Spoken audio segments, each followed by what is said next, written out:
What Lisa and I were talking about last night is that there's a lot of missing education, financial information. There's just a lot of crap in the market right now on social media. So what we're going to do is start like an NRL 360, Lisa's idea, not mine, where we just give you that good feedback, that good what we're seeing, what we're finding out in real time, and not massive long-winded conversations or communication, rather like short 90-second, 2-minute bursts of like misperceptions, etc., on like what you need to know or what you should know to make life a hell of a lot easier financially and in business.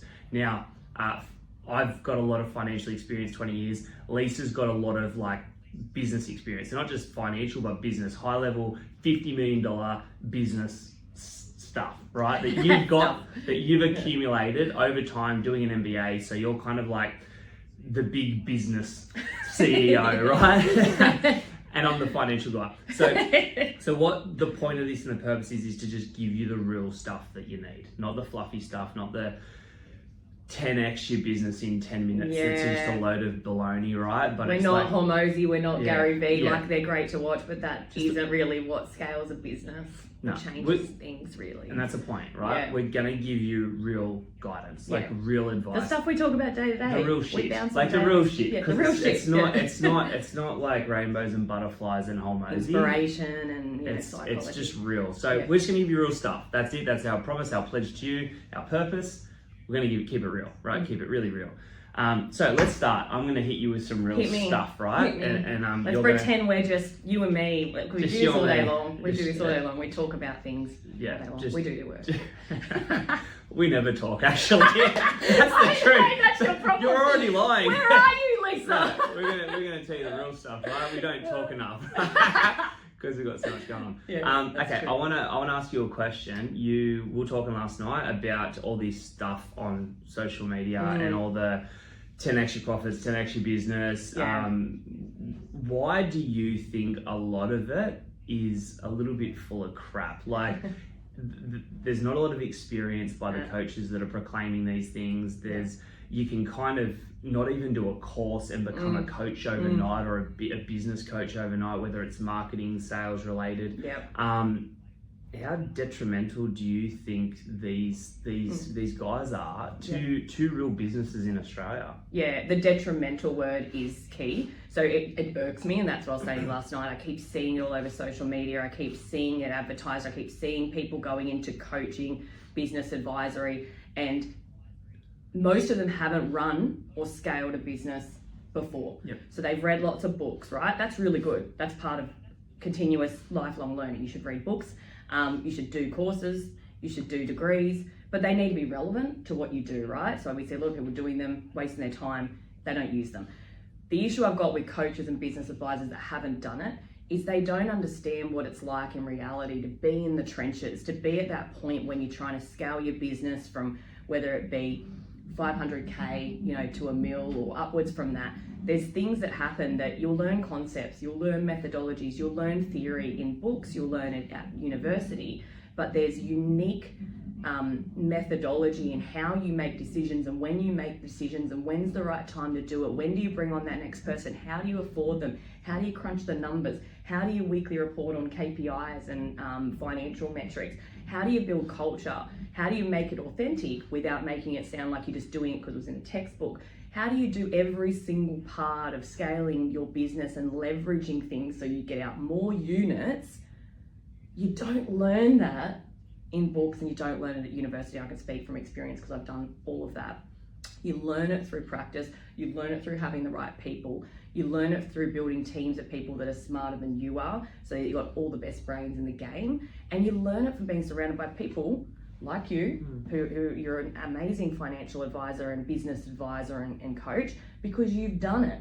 Because you've done the work, you've read the books, you've practiced it, you've lifelong learning, but you've done it. You built this business 5 years ago from nothing, singularly you. And what you did was you employed more people, you hit the pavement, you did the hard work, you worked with the clients, you've built so much of it, and you brought in people with different skill sets to you, and now we're on that pathway to doing what we need to do. Kurt's done it as well. Kurt's run businesses, been a CEO, he's scaled businesses. Greg, our new strategic advisor, has run businesses, scaled businesses, sold businesses. So that's my rant, Yeah, right? They need to understand what it's like in the trenches. Yeah, but it's a good point. So my history was I got to a certain target, which I always set for myself, and I believed I could get to by myself because I was quite financially educated, literate. I was an accountant and an advisor, and I knew I could get to a certain tier. And then after that tier, I was like, okay, cool. Now I need to get to the next tier, and I don't have the competency or the credibility to be able to get there, which is ultimately when then you came in, right? And we started working together on a new target and a new level. And the reason I went to you is because I was like, I need a CEO that knows how to lead and knows how to lead a business. Had I have gone to a spruiker or a coach online that said, I'll 10x to eight figures, right? I would have been heavily misled and I would have ended up in a lot of trouble because you and I both know, honestly, there is a lot of adversity in any business, including ours, right? We're transparent. We're not making billions of dollars. We're in the trenches right now, getting from here to getting from there and making sure that we keep amazing clients, we keep an amazing team like Colt you mentioned before, and we do things methodically, not just with, hey, I'll go get this coach, he'll tell me what to do and I'll grow this $100 million business. It doesn't happen like that. And so my point is, you and I know how tough it is, and I employed someone that had done the reps, had built the business, had been the embodiment of a CEO and a leader. So absolutely, I think it's so crucial that you can't just have one coach that shows you everything in the world. They don't know your business. Every business is different, like you said, it's so unique. Yeah.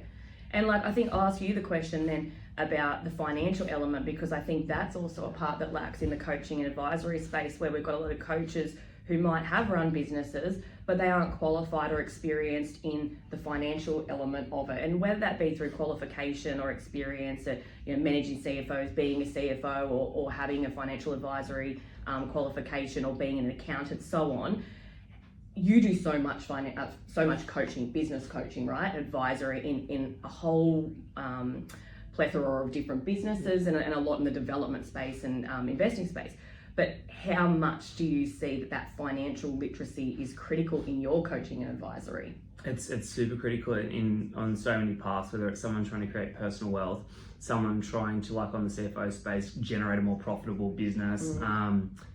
It's critical because everything is financial, and as human beings, our most emotional levers are financial, our biggest fears are financial, and so it doesn't matter whether it's property-based, property development, business, personal wealth, it doesn't matter. The financial bit is so scary, it's so fear-driven, it's so emotional, and it's so personal, and I think it's complex, and I think it's what kills people's confidence as well. So like, you can come up in business like you have, but if there's not that financial acumen, there's always doubt. There's always, am I making the right strategic decision? Am I doing it financially? Because it's almost like two parts of the brain. It's strategy meets financial. And so that's kind of where we've come together well, is that you've got the business grooming, but you've kind of, before we even worked together, we were working together, which means we were consulting together, we were working on personal affairs together. So there was that understanding and that grooming, which means now there's that connection point. So I think financial is everything we do, and it is, like I said, our most scary thing. So you've got to have that education, you've got to have that confidence and competence, and then you can kind of blend strategy with money. Yeah. And embodiment is everything we talk about, and this is what we're talking about, which is we practice what we preach. We don't just teach, and that's the big difference between what we do versus others. And we're not here to spruik ourselves, and we said this was not the purpose of this. This is just to call out, protect other people, other businesses from going down the wrong road. To be honest, we can't even serve everyone anymore. We're trying to grow as quickly as we can and get as many competent people, but those people that give advice and do this coaching must be at the level we're talking about. They must have done it. They must embody it. They must have an SMSF. They must have an investment property. They must do developments. Like, they must have run a business and scaled a business. And that's what we're talking about, is embodiment. Yeah. It's exactly that. So it's asking, what have you done? Yeah. Like, what's your resume? Yeah. Show me what you've got. Because I'm a big advocate now, and it took me a bit of time to understand and conceptualize, but it's like, I got it from a mentor of mine, show, don't tell. So it's like, stop telling everyone how to 10x. Stop telling everyone how to live their life. Stop telling everyone how to scale up, bro. It's like, show me how you've done it. Yeah. And then I will model that, and I'll model that behavior, and I will do that. But I think there's just so many, like I said before, like, there's accountants out there, there's financial advisors out there, there's CEOs out there right, that haven't done the reps. They haven't built a $60 million business, right? They haven't bought a lot of property and made businesses financial. So it's it's like show, don't tell, right? Yeah. So next time you're out there with the 10X Bros and all the rest of it, it's like, show me how you did it. Show me what you've done. Yeah. And then build the belief off the back of that. Yeah. I think that's critical. Absolutely. Good one. Awesome. We could rant all day, but we'll leave it for the next one. We've got a few 10 more minutes. parts to go. Yeah. We promised a short one. Yeah. But we'll do more of these. We will. And we'll give you the honest, honest, real, down to earth.